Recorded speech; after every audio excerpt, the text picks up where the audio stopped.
Oh my gosh, y'all. Drop everything right now and lock yourselves away for 3 hours to dedicate to this demo.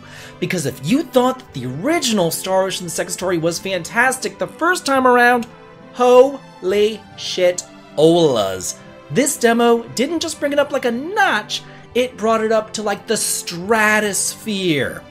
This is something else, and I want to tell you today all about my fantastic time with Star Ocean the Second Story R's demo.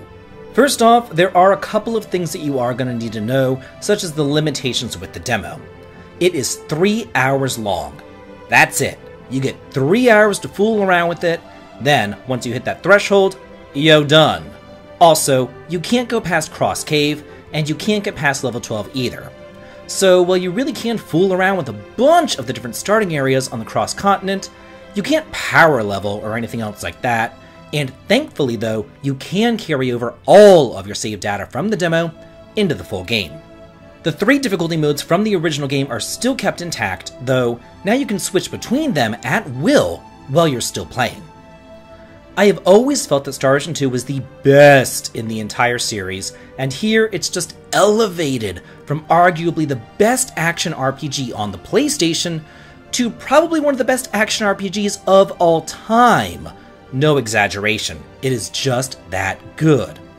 The newly added opening scenes and the various cutscenes are just absolutely gorgeous, and a lot of the what do I do next things have been completely alleviated. First, through the use of a minimap, which clearly states your next objective, but secondly, through the use of character comments that tell you what to do next whenever you open up the menu. And hey y'all, if you're liking this review, please smash that like button and subscribe for some more great content. This was billed as an HD 2D remake of the original game, but I don't know if I would call it that.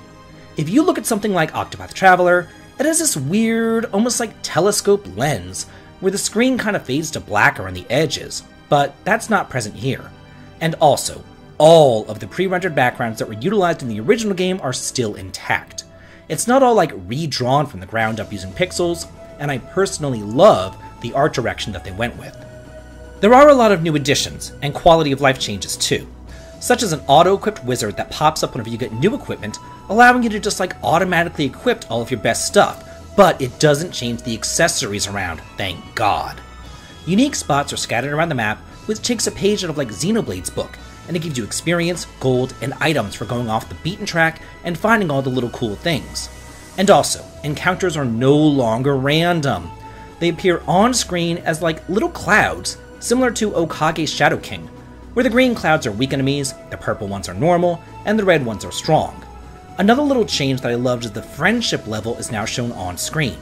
It used to be a hidden value, and you just kinda had to like do your best guessing to figure out who was in love with who, and who hated your guts. But now, that's all clearly stated for you, and fast travel is available with a click of a button. Not only that, there's fishing!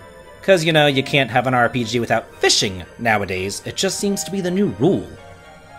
The battle system has also been completely overhauled, with gameplay reworked from scratch to adjust the tempo, hit feedback, skill effects, AI rage, and frame rate for all of your special skills and moves. I've gotta say, it just makes it so much less clunky than it was 20-something years ago. And remember how you always had to like try to avoid putting a bunch of spellcasters into your party because it froze the action every single time that they cast a spell? Well, that's gone now too. So now there's just a much speedier rhythm to the entirety of the gameplay. Also, it's really nice that since you can have like 8 characters join your party but only 4 in the active battle, the 4 that aren't actively fighting can just kind of like join in and assist your frontline fighters. But to adjust for this new mechanic and other changes to the battles, the difficulty has been increased accordingly, and some mid-game bosses have been strengthened too. Not only that, but new side quests are here that offer better equipment and items as well. One of the biggest changes to the battle system, though, is the bonus sphere system. Essentially, little spheres are dropped from enemies, which allows for bonus enhancement effects, and you get these spheres whenever you kill an enemy, get a critical hit, or break an enemy, and you can get up to 3 different bonus effects per battle. And if you're able to pull off like a perfect counter, you'll regenerate up to 25% of your MP, and they will lose one of their shields. But if you fail, your character himself will break, and all of your bonuses will be reset. I love the new additions to the battle system. It just makes it so much more fast, fluid, and fun, and it really turns up the volume on an already fantastic game. I really could just go on and on and on, gushing about how much fun I had in my 3 hours playing this remake, but I'm going to leave you here with this. If Sea of Stars is the best turn-based RPG of the year, then Star Ocean The Second Story R is probably the best action RPG of the year. And that's saying a lot, because we've had some killer games come out this year, such as the Mana-inspired Trinity Trigger, Nayuta Boundless Trails, which just came out the other day, and those super high-budget twins, Forspoken and Final Fantasy XVI. But it really just goes to show the modern state of gaming when a remake of a 25-year-old game blows all of the modern games out of the water. It's not money, edgy, dark adult storylines, or ridiculous graphics that make a great game. It is the heart and soul here that makes a great game, and Star Ocean 2 has that in spades. So that's it for my experience and review of the demo of Star Ocean 2. How did you feel about it? Let's get a discussion going on here, and let's all talk and chat about it, because I'm always in the comments too. And if you like what I do here on the channel, please head on over to the Patreon to sign up for early access to my videos and behind-the-scenes photographs. The link to it is over in the video description. And as always, please like, comment, and subscribe, and have a good day.